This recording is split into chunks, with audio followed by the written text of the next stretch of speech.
किसी सहाबी ने अपने बच्चे की शादी पर अपने घर में लाइटिंग नहीं कराई, लेकिन आपको दुनिया का कोई आलिम ये फतवा नहीं दे सकता कि लाइटिंग कराना हराम है।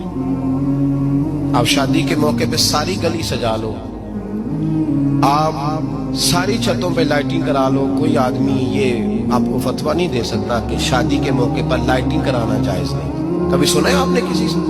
बोलिए ये जायज है, जायज पैसे है तो ठीक, बल्कि मैं इससे आगे बढ़ता हूँ, इससे थोड़ा और आगे जाता हूँ। हजरत आयशा सिद्दीक़ा रज़ी अल्लाह ताला अन्हा फरमाती है, मेरा जो कमरा था ना जिसमें मैं हुजूर के साथ रहती थी और एक लंबा जिंदगी का अरसा गुजारा, उसमें 3 आदमी सो सकते थे, चौथे के लिए जगह ही नहीं थी और कच्चा था। खजूर के तने खड़े करके उस पर खजूर के पत्तों की छत डाली गई थी।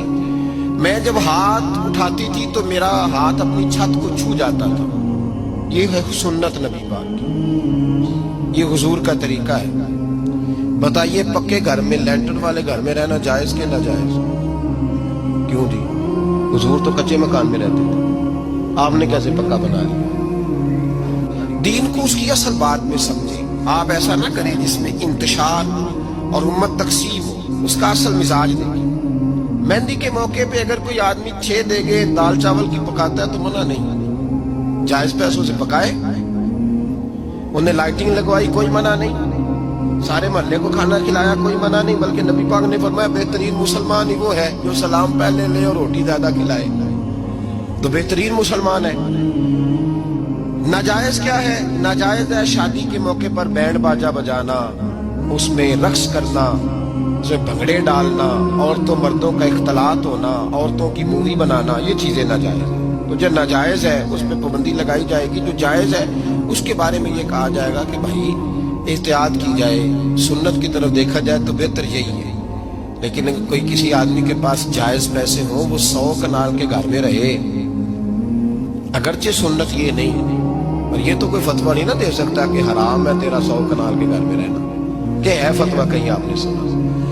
तो हमारे यहाँ तकलीफ का मामला ये है। देखे मेरे भाई, किसी भी सहाबी ने, बड़े दर्द के साथ बात कर रहा हूं और ये मेरा दर्द है, मैं दर्द से अपने दिल को, अपने ईमान को हाजिर नाजिर कह के बात कर रहा हूँ। उम्मत बट जाती है हर मौके पे यार, हर जगह तकसीम हो रही है उम्मत मुस्लिम।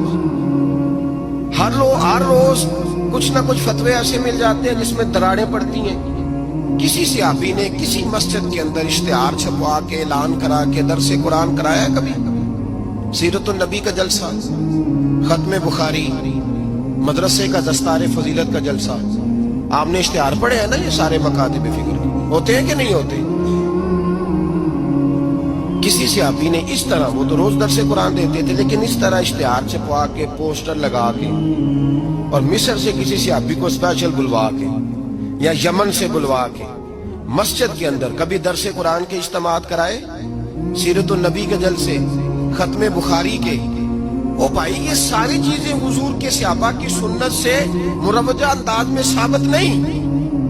मुझे बता मेरे भाई, मैं दर्द के साथ तुझसे सवाल करता हूँ कि सीरतुन नबी के जलसे में तू पेशावर से मौलाना बुलाए, पिंडी से बुलाए, तू गुजरात और कराची से लोगों को बुला करके अगर सीरत का जलसा कराए और तू उसमें एक आदमी को कराची से बुलवाया जा रहा है तो तूने उसको 20,000 की टिकट भी दी और इश्तिहार पे भी जलसे पे खर्च हुआ, फिर लंगर भी पका, खाना भी तूने खिलाया, ना तुझे कोई बेवा याद आई, ना तुझे कोई मिस्कीन याद आया, ना तुझे कोई गरीब याद आया। हालांकि कहना चाहिए था ना, ये जो लाख रुपया लग रहा है किसी बेवा की खिदमत कर देनी चाहिए, यतीम को दे देना चाहिए। दर्द के साथ बात कर। सवाल मेरा ये है कि वही काम जो सीरत के जलसे में होते हैं, पहले तिलावत होती है, फिर नात होती है, फिर किसी आलिम का बयान होता है, वही काम सिर्फ नाम बदल के किया जाए, ईद मिलादुन नबी नाम रखा जाए सल्लल्लाहु अलैहि वसल्लम। ये मैं आपके ज़हनों पर दस्तक दे रहा हूँ, तकरीर नहीं कर रहा, सिर्फ दस्तक दे। ओ भाई देखो, एक आदमी वही काम नाम बदल के करे तो जायज है, और अगर उसमें नबी पाक के मिलाद का नाम रख लिया जाए या नात का नाम रख लिया जाए तो फिर मुझे इजाजत दे, मैं तुझसे सवाल करूं कि सिर्फ तुझे हुजूर की तारीफ बुरी लगती है? फिर मुझे इजाजत दे कि मैं तुझसे पूछूं कि सिर्फ तुझे नात अच्छी नहीं लगती? फिर मुझे इजाजत दे कि मैं तुझसे पूछूं کہ تجھے صرف رسول اللہ کے قصیدے اچھے نہیں لگتے؟ دے مجھے اجازت کہ میں تجھ سے سوال کروں کہ جہاں ذکر رسول کی بات آئے وہاں تو پریشان کیوں ہوتا ہے؟ تجھے پتہ ہی نہیں یہ تو وہ ذکر ہے کہ رب فرماتا ہے تم بیان کرو نہ کرو وَرَفَعْنَا لَكَ ذِكْرَكَ، محبوب میں نے خود تیرے چرچے ساری دنیا میں بلند فرما دیے۔ اور نبی پاک نے پوچھا حضرت جبریل سے کہ چل جبریل تو بتا میری امت کو پتہ چلے رب نے میرا ذکر کیسے بلند کیا ہے۔ جناب جبریل کہنے لگے محبوبہ رب فرماتا ہے میرے نبی سے کہہ دے جہاں جہاں تیرے رب کا ذکر ہوگا وہاں وہاں تیرا بھی ذکر ہوتا رہے گا۔ یہ تو محتاج ہی نہیں کسی کا۔